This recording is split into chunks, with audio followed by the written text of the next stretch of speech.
This formula is profit loss orders. So before I get started, the prerequisites of our functions and our add-on is that you've entered your subscription ID into your extensions. If it doesn't, so from here, you go in here, add subscription ID. If it doesn't save for whatever reason, do it in incognito mode because Google is caching your drive. Okay, and you've also entered your seller nickname inside your Gorilla ROI account. So, for example, shoe store, New York City, or hairstylist, Los Angeles, or something like that. As well as making sure that in English speaking countries, use a comma in the formula, whereas Europe and Spanish speaking countries use semicolon. Okay, let me get into it.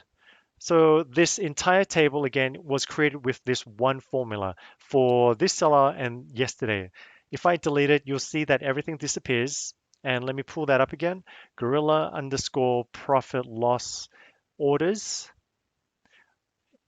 to enter the seller ID. I've got it entered in A1, so I'm going to click that, comma, and then for the period, I could create another drop-down list somewhere like in B1 or have the period as like a table top across the, or header across the top.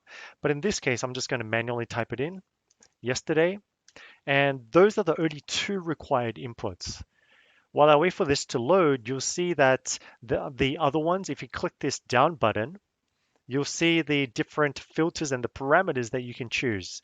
The rest are all optional. That's why you don't need it to create it. But the more you enter, the more granular and detailed you can get. So for example, you can filter by a specific SKU or an ASIN if you want, different marketplaces, if you, whether you only want to see pending or whether you only want to see shipped, as well as entering a custom start and an end date. Okay, so now that that's loaded, if you see it now, you'll see that you've got all of the information. This is showing you the shipped and the pending. Any pending orders, it will not have any data until it transitions over to the shipped status. And then you'll get all of the information related to the shipping, related to the total commissions and the FBA cost.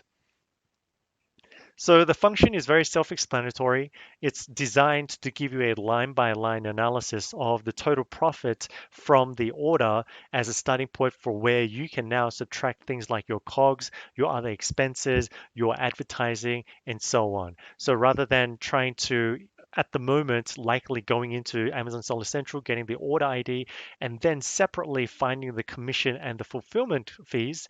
We've already done this for you so that now this profit number is the starting point for where you can calculate your net profit.